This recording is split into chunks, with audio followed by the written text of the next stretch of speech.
Hey, I'm Victor Margiotta, and this is the Community Show. Kacey is back on the show. Kacey Morabito, Grean.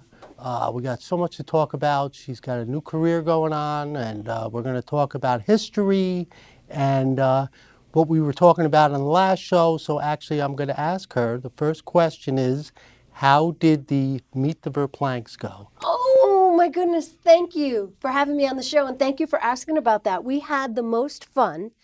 We had an evening at Mount Carmel Hall a couple of months back. I guess it was summertime. Yeah. And we had the historians from the Mount Julian Society in Beacon come and tell us the story of the family Verplank, who owned this piece of land we call home.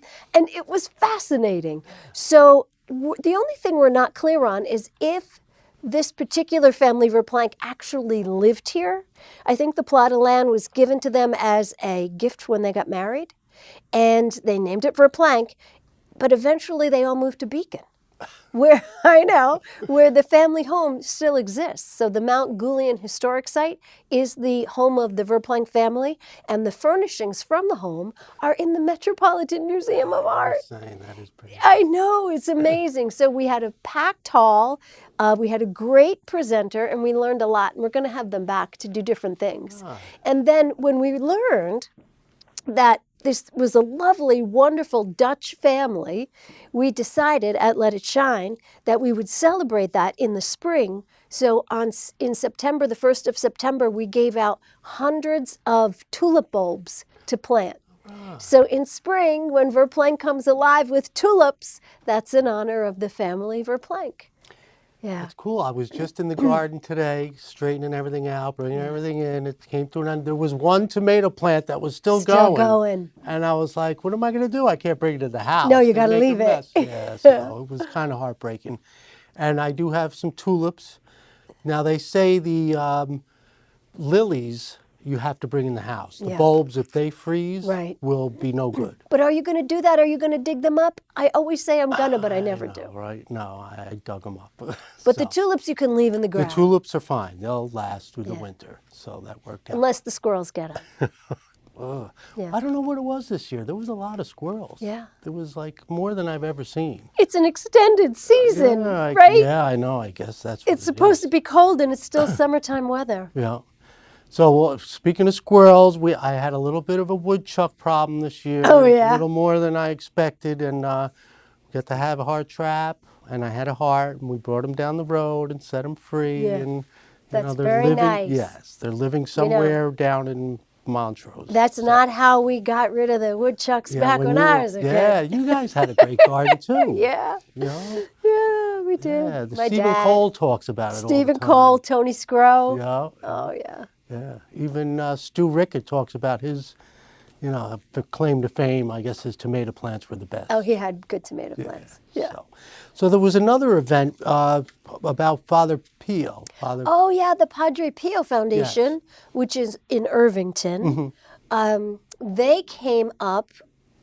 Let It Shine invited them to come up. We used Mount Carmel Hall, and we had an evening just learning all about Padre Pio, his life, his history, and they even brought some relics, first-class relics to this presentation, and that was really super cool. Yeah. And that was the Tuesday night before the feast. Right, that's right. Yes, so we gave out some free cannoli coupons. Like come learn about Padre Pio, and then come back and have a cannoli. What was the most interesting thing you learned about him? I think just how humble he was about protecting, not showing, his stigmata. Yeah. It's just like, well, how can you endure that and at the same time try to keep it covered? It was just an astounding saint on earth, right? And how did the feast go this year? I was actually in Italy during the feast. You're kidding me. Yeah. Where'd you go? I was up north, the foot of the Dolomites. Ask me the name of the town, I don't know. But my friend actually lived there, and he's been bugging me for the past 10 years. So finally I went, but it was hot. Yeah. Yeah, it was really hot. Italy's but hot we in the went to summer. Venice, we went up to the mountains, we went to the beach. The beach was beautiful. It was funny, there was some places you would be, and you'd feel like I could be anywhere. I could be in Verplank, you know? right. Especially when we pulled into the town where the beach was. It was like a little Jersey town. They had the Right. shops, the T-shirt Sure. shop, and the restaurants, and Yeah. so it's kind of neat that you could be anywhere, and Right. it's a lot of it's the same. But humans do what humans Yeah, do, that's right? true. Yeah, Right? They do yeah. what they do. Yeah. The feast was wonderful. Oh, good. It was 102 this year. It was wonderful. We're already planning 103. Well, that's it. As soon as it's over, you Yeah, gotta we start start with all the over vendors again. and the- Yeah. Excellent. So. What was it like growing up right there? Right in Oh, your I front thought I yard? was the queen of the world. Really?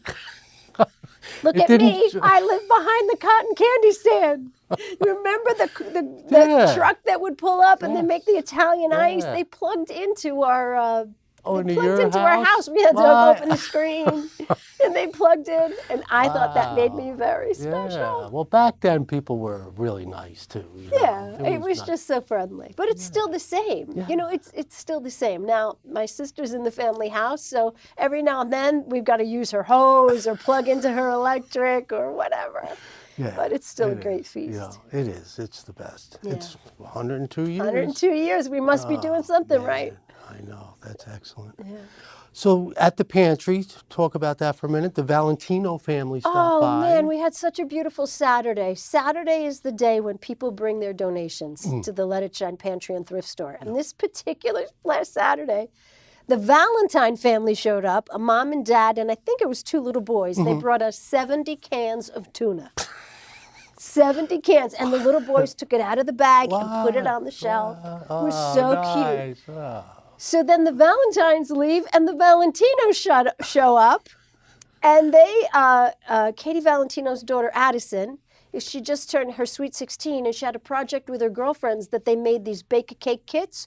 So it's like a tin that you would bake a cake in with everything you need to bake a cake plus the frosting, right?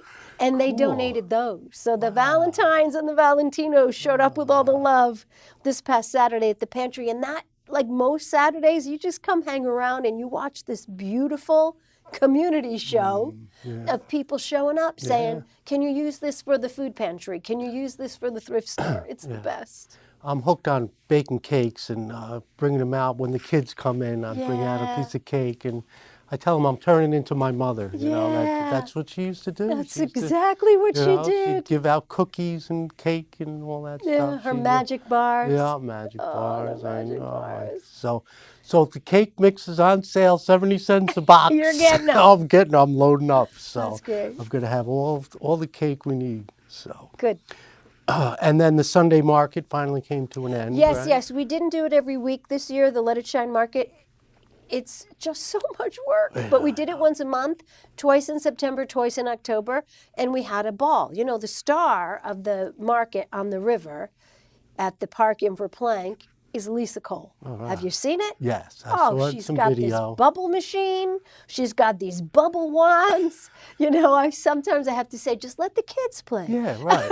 But everyone loves it. It's the bubbles. We've got Steve Kellman playing guitar. He plays here too at the Paradise. Yes, yeah, he's So excellent. it's a great, great, great hang at the river, you know, with lots of vendors, and we have a good time with that.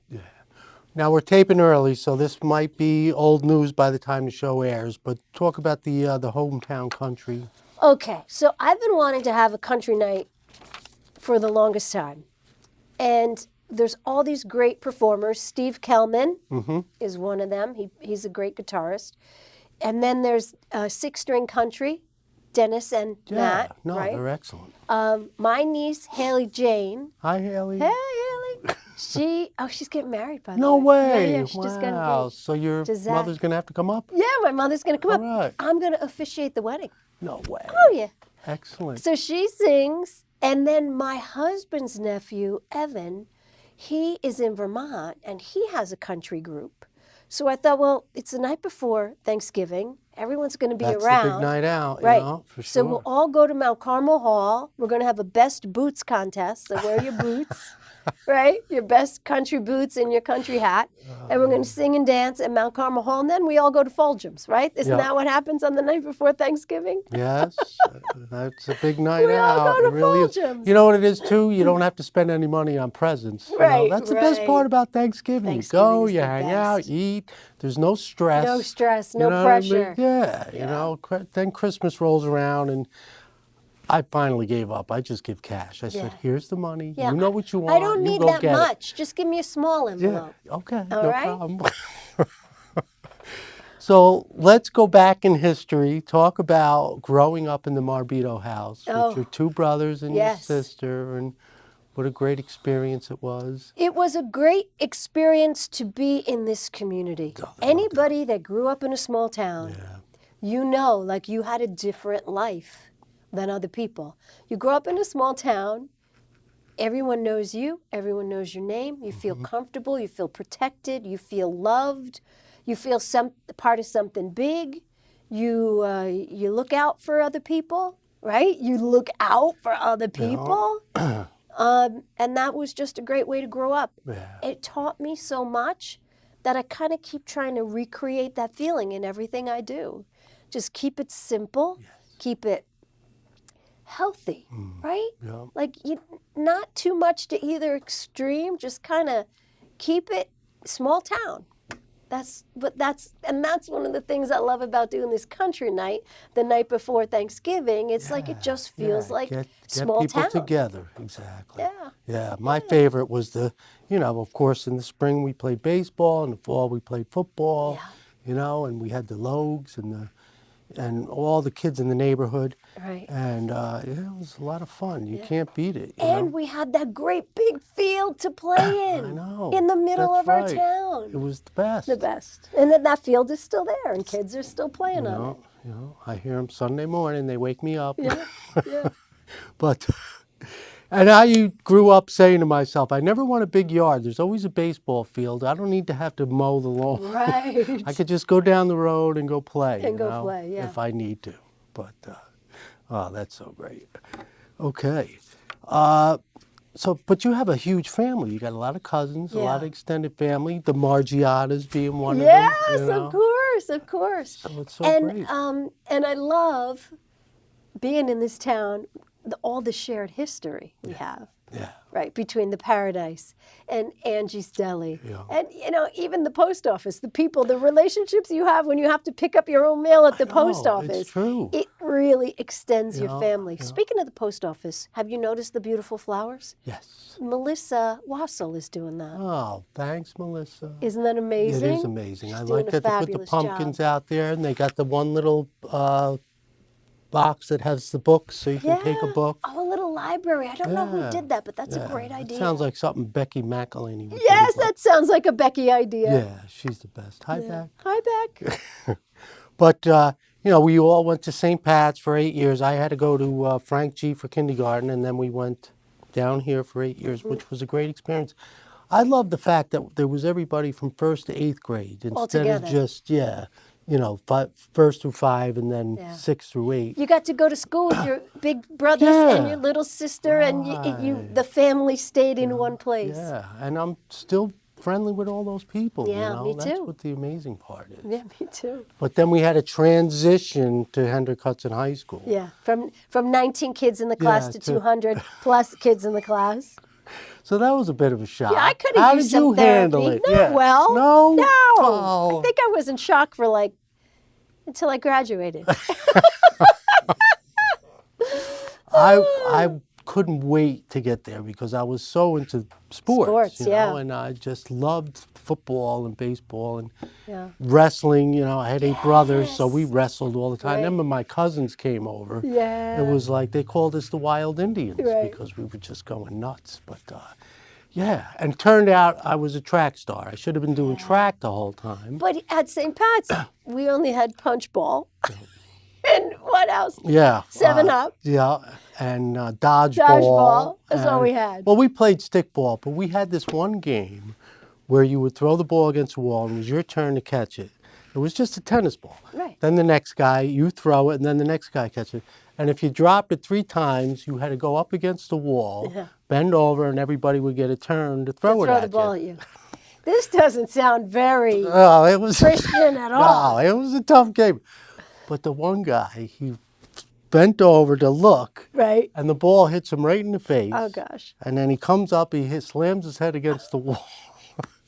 Sorry, John Lynch. Oh. And we were laughing. And he had to go to Mrs. Kissel. Yeah, to go see. Remember the nurse, Mrs. Kissel? He didn't need stitches, but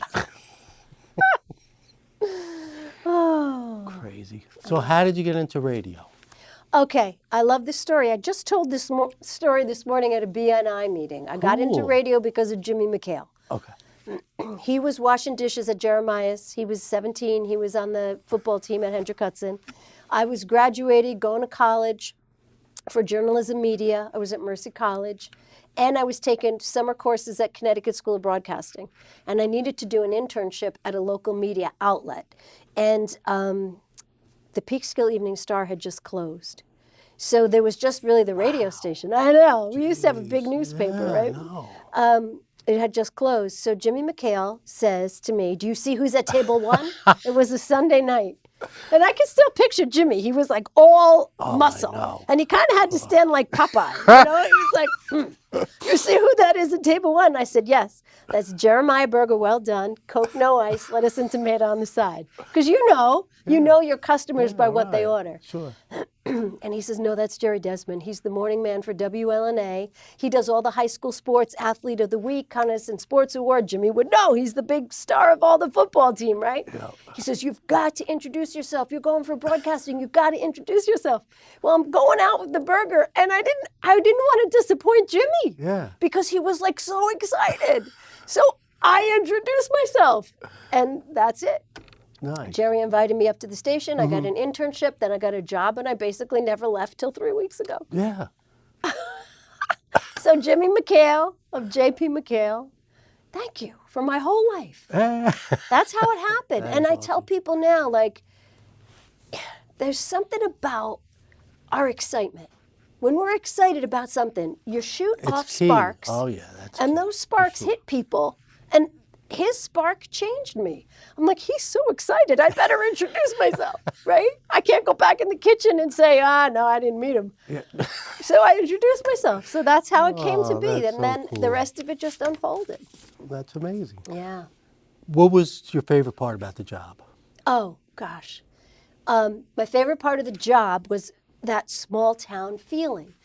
I felt like I get to be a part of this community all the time. I get to talk about what's going on in this community. I get to be a cheerleader for this community.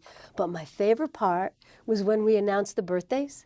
Oh, yeah. Because you know some little kid is waiting to hear their birthday announced, right? Yeah. Or even a big kid waiting to hear their birthday announced, or somebody is surprising somebody. They're driving in the car and they turn it up at 7:45. That was my favorite part because it felt like a little love letter. Like, hey, I got to celebrate everybody's birthday. Definitely. Yeah, I love that. Was my favorite part. Yeah. And the worst part? You know, there was no worst part. That's good. I got to tell you, after a while getting up at the 5 minutes Yeah. before, Well, kind of got to be like, do I really need to get up this early? Can't we start the show at 6 or 7? Yeah. But no, there wasn't a bad part. There wasn't a bad part, except maybe, don't you want me, baby? Maybe playing "Don't You Want Me, Baby" every day. I know. Yeah. That song, I love the station, but when that song came on, and I used to like it, but it just... I said, so that would be the only drawback. Birthdays were my favorite. "Don't You Want Me, Baby" Yeah. every day. But you got to play the song list. If people love it. Yeah. Did you enjoy doing the voiceovers, like the commercials? Oh, yeah. Yeah. And for Pamela Broadcasting, that owns WHUD, they also own stations in Vermont and Albany and somewhere else. I forget. But I would have to do commercials for all of them, too. And that was just part of the job. Yeah. You just get an email, record this commercial. I would love that. I would love that. People would say, I was traveling in Vermont. Did I hear your voice? I'm like, probably. I know, right? It Yeah, is. that's fun. Yes. So. I always recognize your voice when you're doing a commercial. Yeah. All right, so you transitioned. I did. Yeah. Where are you now? I'm at Holy Mountain Franciscan Retreat Center. Can I help you? Yeah. It's a big, long name. I'm at Graymore. I'm at Route Excellent. 9 in Garrison, Graymore. Wow. So all the while I was doing radio, I had a pretty serious side hustle. And that was women's events. I have a circle of women on Facebook. Yeah. Everybody's invited to join that group. Excellent. Women, anyway. I should just make it a circle of people, but it started out with women. We're That's going to stick fine. with it. That's right. So this wonderful group of women, we would have lunches and dinners and seminars and weekend events and retreats. And I started to do events, and that's Let It Shine all grew out of that group of women. So this side hustle got pretty serious. You know, since 2015, I'm doing events for women.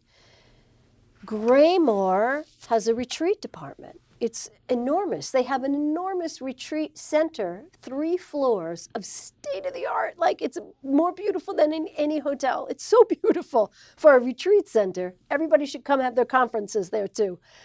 It's so beautiful. And their director was taking another position somewhere else. So the position was open. And they knew that I did retreats. And it came to be that this was a good match. Yeah. Great. So here I am. I'm 3 weeks and 2 days into the job. Congratulations. Thank you. Now, do you feel like it was a calling? Yeah, completely. Yeah. Completely. I'll tell you this story, and I hope it's not too weird. So literally, this was just like maybe 4, 5, 6 weeks ago. I'm at work. I'm standing there. Dude, I'm at work. I love it. The microphone's in my face. The music's playing. I'm waiting for the song to end. And I got this feeling. And I said, what's that feeling? I don't know this feeling. And the feeling was like, there's something else. And I started to cry. I'll never forget this because when it was just a couple of weeks ago. Yeah. But I started to cry thinking, am I leaving radio? Like I felt like I was the last to know. You know what I mean? Like, where did this feeling come from? Oh my gosh. And then, like, it just unfolded. I found out about this position. They found out about me. Well, I've always been a part of Graymore, yeah. So they knew what I was up to. Mm-hmm. There was a couple of conversations. And then, literally 4 weeks ago, I'm at work. I'm off the air. The phone rings at my desk. It's Graymore offering me the position. And I said, but first, this little voice in my head said, call your sister. You got to call Maria. You can't make this kind of decision without calling Maria. And then the other voice said, just be a big girl. So I said, yes, I accept this position. I hung up. I wrote my resignation letter. Like this, it just happened. And then I left the building. And then I called my husband. I said, honey, where does your wife work? And he said, WHUD. Yeah, right. I said, not for much longer. I just wrote my resignation letter. I'm going to work for Graymore. I couldn't, even now, I think it's like a dream. And that's how it happened. I got a feeling, I got a phone call, I got a new job after a 30-plus year career. But I didn't make a big deal of it, and I didn't do a big goodbye because I don't want to say goodbye to broadcasting. No, because it'll always be there, right? Yeah, I always hope maybe I can do something somewhere down the line. Yeah. I don't know. We'll see. Yeah. But that's what happened. And now I'm really happy running this huge retreat department. I'm still learning. It's going to take a long time. Yeah.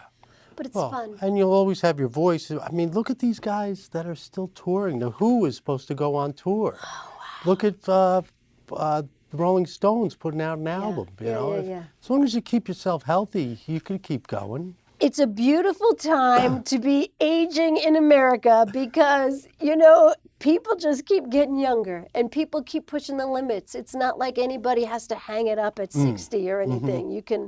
I love that. Yeah. I love that. So, I don't know. Stay tuned. I'll tell you a funny story. After my first week at Graymore, where every day was a blur, and I do mean that. I never knew people work this hard. Like, they seriously, they get there at 8 and they're still working at 5. It's like, people, are we going to play Wordle or we're not? Like, what's going on? After the first week, and I did work Monday, Tuesday, Wednesday, Thursday, Friday, Saturday, Sunday, because there's retreats on the weekends. I wanted to see it all. I woke up Monday morning, 6 o'clock, and you know you're almost not awake yet. And I thought, oh, that's over. I can go back to the radio station. Like I had been on some vacation. And I'm like, no, get up. You got a real job now, girl. Yeah. Not that the radio wasn't a real job, but you know what I mean? Like there was some part of my spirit was yearning for easy. And my new job is not easy. It's a big, beautiful job, but every day I can't wait to get there. You know, I really feel like a calling just doesn't happen. It's you know, your whole life that you constantly like going to church and reading the Bible and getting all these great inspirations, and then finally Something happens. Yeah, it's like and it's many things have happened along the way, but I really feel like everything in my life has prepared me for this job. excellent. Yeah. And Lisa Quist is there. Oh my gosh. Lisa Quist. Hello, Lisa. Hi, Lisa. She says, you got to stop telling people I got you into this. Oh. But she did, her and Ro Boyle. So let me tell you, Rosemary Boyle Lasher, one of our friends we grew up with, you grew up right across the street from me, right? I said to her at some point in this, you know, after I got my feeling, I said, you know, there's a retreat director at Graymore that she's leaving her position. She's going to do something else. And Rosemary yelled, yes, yes. I said, what do you mean, yes? That's perfect for you. I'm like, right. me? What? Because it really hadn't dawned on me. That position, I had no thoughts of that. I never thought I'd leave radio. But like Jimmy McHale, she was shooting off sparks. Like, yes, yes. I said, me? So then I run into Lisa Quist. I said, Lisa, I was talking to my friend Rosemary, and she thought, you think that job? She's like, oh my gosh, Kacey, you'd be perfect. I'm like, really? So between the two of them, like they were more enthusiastic, and Lisa was responsible for saying at Graymore, you know, we should give Kacey a call, or I gave Kacey Father Amel's number, you know. So so I say Lisa Quist and Rosemary Boyle got me into this with their darn enthusiasm. Yeah, so I see her every day. She works hard. Yeah, she's good. She's good. Awesome. Yeah. Now, there's a few things you can go up there. Where can you go to church? What time can you go to church Up there? on the top of the hill, because the sisters, the Franciscan Sisters of the Atonement, are at the bottom of the hill, 125 years. Just two people, Mother Lorena and Father Paul, like they got together, had this idea, right? They got this piece of land. Sisters are at the bottom of the hill. The friars are at the top of the hill. Sundays at 11, you can go to Mass at the top of the hill. Oh, nice. Now, it's not a parish per se. They don't do weddings and funerals and things All like that. stuff, right. But it is part of the Friars of the Atonement home. It's their home, really. So the Our Lady of Atonement Chapel is huge. It looks like an airplane hangar. And I love going to church there because you see every type of person in the world. Old people, young people, families, every color. And, you know, it's just so beautiful. And my mother always said this when she was home. We'd go to church at Graymore. She says, you can feel like the time of the apostles. You can feel it when you're there. Like you look around and you're like, this is probably what it felt like. You know, it's probably what it felt like. Awesome. To be with that group of people. Thank you for coming on. Good luck. Thank you. Come see us at Graymore. All right. And at Let It Shine. Okay. And at the Paradise, where the pizza is amazing. Thanks. I'm Victor Margiotta. This is the community show. Get involved. Go up and visit Kacey up at the mountain, Yeah. the Holy Mountain. Holy Mountain. And go on a retreat. Yeah.